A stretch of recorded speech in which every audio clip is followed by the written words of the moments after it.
오늘부터 레위기입니다. 레위기. 오늘 레위기가 시작되면서 하나님께서 가장 먼저 말씀하신 부분이 무엇입니까? 제사법입니다. 제사법. 오늘날로 하면은 예배 방법입니다. 예배 방법. 그러니까 너희는 예배를 이렇게 드려라.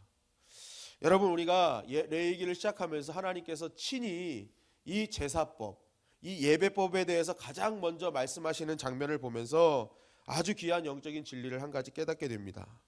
그것은 무엇입니까? 이 예배에 대해서 하나님께서 친히 계시해 주셨다고 하면 결국 우리가 예배를 드릴 때는 이 사람의 생각이나 방법이 아닌 하나님의 방법으로 예배를 드려야 된다는 것입니다. 하나님께서 친히 말씀해 주신 것이기 때문에 그렇죠. 여러분, 우리 때는 우리 예배를 드릴 때 내 생각, 내 기준, 내 관점, 내 방식대로 예배를 드릴 때가 굉장히 많이 있습니다. 하나님이 이 정도 예배는 받아주시겠지, 하나님이 이 정도면 됐다고 말씀하실 거야 라는 어떤 개인적인 어떤 잣대와 생각을 가지고 우리가 예배를 드릴 때가 있다는 것입니다. 그런데 오늘 말씀을 보면 그러한 생각을 전면으로 하나님은 반박하는 거예요. 그런 생각으로 예배 드리지 마라. 너희 생각, 너희 방식대로 드리는 예배가 아니다. 내가 말한 대로 예배를 드려야 된다. 이것이 바로 하나님의 말씀인 것이죠. 그래서 3절 말씀에 보면은 그 예물이 소의 번제이면 흠없는 수컷으로 회막문에서 여호와 앞에 기쁘시게 받으시도록 드릴지니라. 그러니까 너희가 예배를 드릴 때, 번제를 드릴 때 뭐 하라는 거예요? 여호와께서 기뻐하시도록 예배를 드리라는 것입니다. 여러분, 월십, 영어로 월십이 이제 예배지 않습니까? 이게 월스라는 가치라는 단어와 십이라는 신분의 합쳐진 단어지 않습니까? 그러니까 예수님은 나의 최상의 가치를 드려도 부족함이 없는 분이라는 뜻 아닙니까? 그러니까 마찬가지로 우리가 예배를 드릴 때 나의 최상의 가치가 하나님께 드려져야 그것이 온전한 예배고 하나님이 기뻐하시는 예배라는 거예요. 그러니까 하나님께 다 드려야 되는 거예요. 여러분, 만약 이렇게 하나님께서 준비하라, 이렇게 하라는 예배의 방식이 있음에도 불구하고 내 방식, 내 기준, 내 생각대로, 내 잣대대로 예배를 드린다면 그것은 예배가 아니라는 거예요. 그것은 그저 종교 행사, 종교 의식에 불과할 뿐인 것입니다. 여러분, 이 새벽에도 여러분들이 이 새벽 예배 하나님께 예배를 드리러 나왔습니다. 여러분, 이 짧은 시간이지만 이 짧은 시간에 어떤 분의 예배는 하나님이 흠양하시는 예배지만 어떤 사람은 그냥 종교 의식, 종교 행사로 끝나고 돌아가는 분도 있을 것입니다. 그게 어떤 차이일까요? 내 생각대로 예배를 드리느냐, 하나님의 방법대로 예배를 드리느냐의 차이인 것입니다. 여러분, 오늘 우리 이 짧은 예배지만 이 예배가 하나님이 기뻐하시는 예배로 드려지는 거룩하고 복된 시간 되시기를 주님의 이름으로 간절히 축원합니다. 그렇다면 하나님이 기뻐하시는 예배, 정말 하나님이 원하시는 참된 예배는 무엇인가? 오늘 본문을 보면서 짤막하게 말씀을 드리도록 하겠습니다. 첫째는 흠없는 제물을 하나님께 드려야 됩니다. 3절 말씀에 보면 그 예물이 소의 번제이면 흠없는 수컷으로 회막문에서 여호와 앞에 기쁘게 받으시도록 드릴지니라. 흠없는 제물을 하나님께 드리는 그런 예배가 되어야 된다. 여러분, 그래서 흠없는 제물이 갖는 의미가 뭘까요? 여러분, 흠없는 제물을 바치기 위해서는 어떻게 해야 됩니까? 제사를 드리기 전에 제물을 보면서 흠이 있는지 없는지 어떻게 해요? 살펴봐야 된다는 거예요. 살펴봐야 돼. 이 예물에는 뭔가 하나님께 드릴 때 흠이 있는가 없는가? 이런 먼저의 준비 작업이 반드시 있어야 된다는 것입니다. 여러분, 이 말씀은 무엇입니까? 바로 흠없는 제물을 드리라는 것은 우리가 예배는 반드시 준비된 마음으로 드려야 한다는 것입니다. 준비된 마음이 없는 예배는 흠없는 예배가 될 수 없는 것입니다. 예를 들어서 우리가 주일 예배를 드리러 올 때 이 주일 예배를 토요일 전날 정말 주일 예배를 생각하면서 내가 주일날 하나님께 나갈 때 입을 옷, 마음 이런 것들을 준비하고 드리는 자의 예배와 토요일날 내가 즐길 거 다 즐기고 주일날 아침에 헐레벌떡 와서 드리는 자의 예배는 완전히 다르다는 거예요. 그러니까 내가 예배의 시작은 언제부터 시작되느냐? 여기 와서 앉아서 찬양을 부르면서 예배가 시작되는 것이 아니라 바로 예배를 드리는 전날부터 예배는 시작된 거예요. 그러니까 내가 전날에 준비된 마음으로 예배를 드릴 때 바로 그 예배가 하나님이 흠양하시는 예배가 된다는 것이죠. 그리고 주일날에도 올 때도 내가 10분 전이나 20분 전에 와서 이 성전에 앉아서 기도로 예배를 준비하는 자와 정말 시간 다 맞춰서 들어와서 예배드리는 자의 예배는 완전히 다르다는 거예요. 그러니까 하나님이 원하시는 예배는 흠없는 재물을 가진 그 예배를 원하시는데 그 예배가 무엇이냐? 준비된 예배라는 것입니다. 여러분, 우리는 준비된 예배자가 되기를 간절히 바랍니다. 둘째는 안수해야 합니다. 4절 말씀에 보면 그는 번제물의 머리에 안수할지니 그를 위하여 기쁘게 받으심이 되어 그를 위하여 속죄가 될 것이니라. 이 안수는 말 그대로 이 머리 위에 손을 얹는 그것을 뜻하는데 이 제사를 드릴 때 이 제사를 드리는 자는 제물 바치는 제물 위에 안수를 하게 되었습니다. 근데 이 안수를 하는 이유가 뭐냐면 내가 가지고 있는 죄를 그 제물에 전가시키는 거예요. 그러니까 이 안수를 할 때 어떻게 하겠습니까? 그동안 내가 지었던 죄를 다 고백합니다. 안수하면서. 자, 그렇다면 안수해야 된다는 이유가 뭔지 우리는 발견하게 됩니다. 그것이 무엇이냐? 바로 예배는 회개로부터 시작돼야 된다는 거예요. 내가 일주일 동안 지었던 죄, 정말 자범죄든지 무슨 죄든지 지었던 모든 죄를 하나님 앞에 낱낱이 구하는 그러한 죄의 고백이 있는 예배가 진짜 예배가 될 수 있다는 것이죠.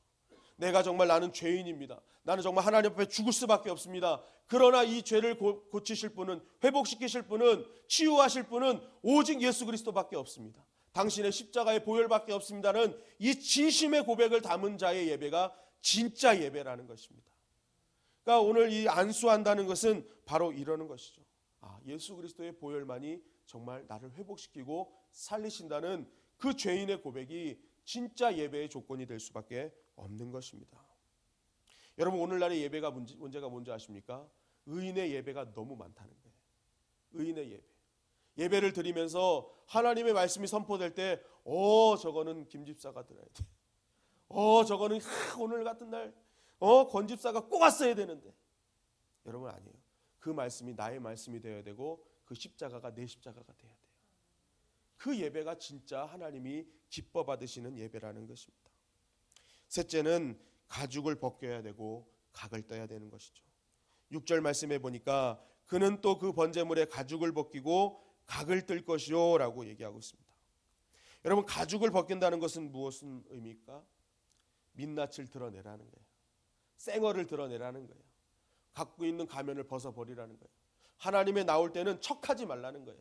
내가 무엇을 없는데 있는 척, 하지 않는데 하는 척, 믿음이 없는데 믿는 척, 이런 척하지 말라는 거예요. 그냥 가죽을 벗겨내고 정말 나는 부족한 자다, 연약한 자다, 있는 모습 그대로 드릴 때 하나님이 그 예배를 받아주신다는 거예요. 하나님, 나는 부족한 자입니다. 하나님, 나는 죽을 자입니다. 하나님, 나는 연약한 자입니다. 나는 아무것도 없습니다라는 이 솔직한 고백이 있는 예배가 진짜 예배가 될 수 있다는 것입니다. 여러분, 그렇다고 예배 올 때 쌩얼로 오지 마시고 꾸미고 오십시오. 그러나 영적으로는 민낯을 드러내야 되는 거예요. 영적인 가죽을 벗겨내야 되는 거예요.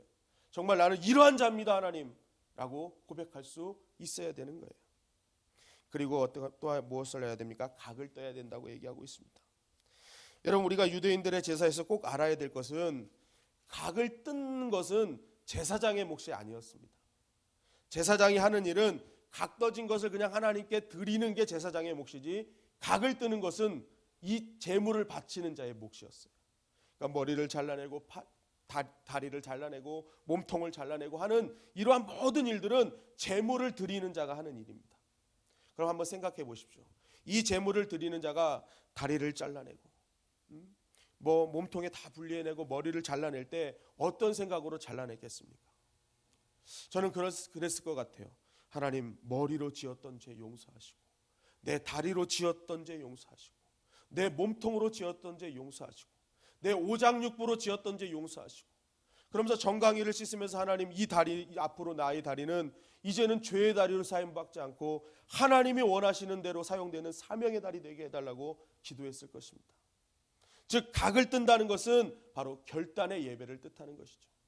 우리가 예배에 와서 그냥 앉았다 구경하고 돌아가는 게 아니라 한 시간의 예배를 드릴 때 이곳에서 엄청난 결단이 이루어져야 된다는 거예요.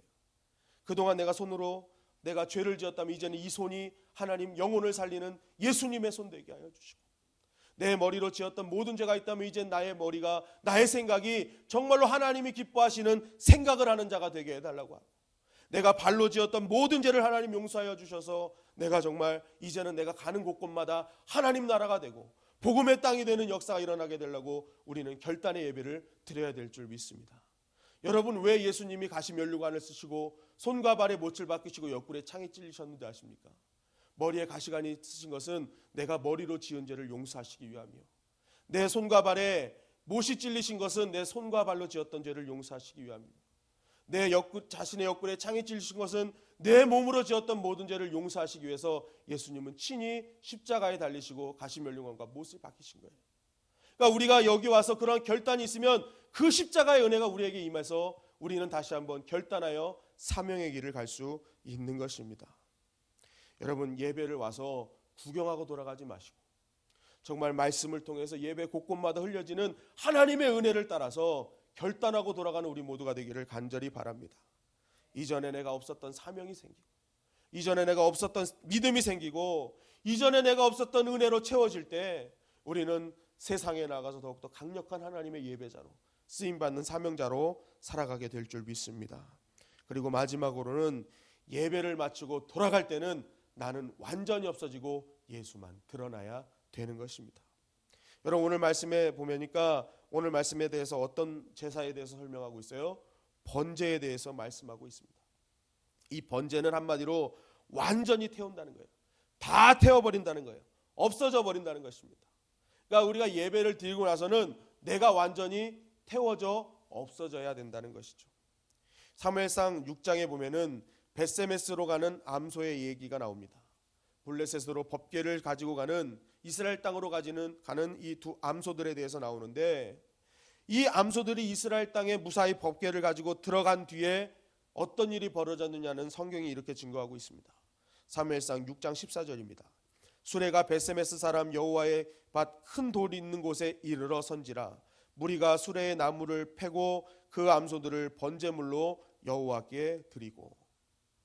이 암소들이 열심히 법궤를 메고 갔는데 이제 그 큰 돌 앞에 섰다는 거예요. 제단의 돌을 말하는 거예요. 이 제단의 돌은 바로 예수 그리스도를 상징하는데, 예수님 앞에 딱 나간 다음에 어떻게 했다는 거예요? 이 암소들의 각을 떠서 번제로 태워버렸다는 거예요. 여러분, 이 암소들이 얼마나 귀한 일을 하였습니까?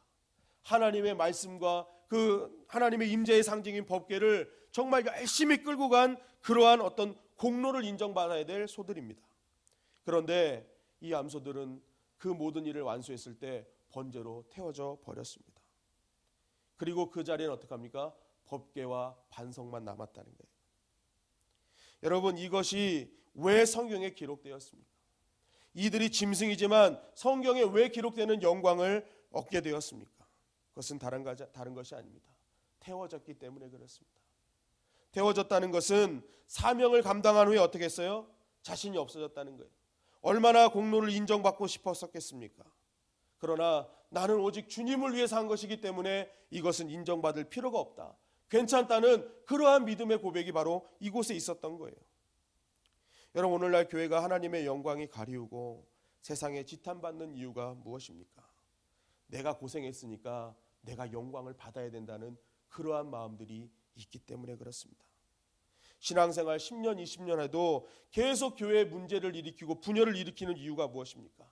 나를 인정해 달라기 때문에. 정말 내가 그동안 했던 공로 인정해 달라고 합니다. 그러나 성경은 얘기합니다. 그런 거 아니라 태워져야 된다는 거예요. 철저하게 주님을 위해서 한 것이니까 완전히 태워질 때 거기에 하나님의 영광이 드러난다는 것입니다. 여러분, 참 예배자는 예배를 드릴수록 나는 없어지고 예수님만 살아나는 역사가 일어나게 될 줄 믿습니다. 내가 예배를 드릴 때마다 내가 지난 자리에는 말씀만 남는 거예요. 하나님의 은혜만 남는 거예요. 여러분, 예배 후 나는 무엇이 남습니까? 내 공로, 내 이름, 내 자리가 남지는 않습니까? 여러분, 우리는 예수님이 남아야 될 줄 믿습니다. 살아있는 하나님의 말씀이 남아 있어야 되는 거예요. 그럴 때 그 예배가 진정으로 하나님께 드려지는 산 예배, 산 제사가 되는 것입니다. 여러분, 오늘 짧은 시간에 긴 말씀을 드렸지만 오늘 이 말씀 한 가지라도 꼭 붙들고 가시기를 간절히 바랍니다. 정말 내가 이 말씀 붙들 때 나는 진정으로 이 시대를 깨우는 예배자가 되는 것입니다. 하나님이 기뻐하시는 예배자가 되는 것입니다. 그리고 하나님이 기뻐하시는 예배자 위에는 하나님의 약속이 반드시 있다는 것 우리는 꼭 명심해야 될 줄 믿습니다. 오늘 이 예배 진정한 살아있는 예배가 무엇인지를 깨닫는 우리에게 하나님의 크신 은혜와 능력과 복이 임하게 될 줄 믿습니다.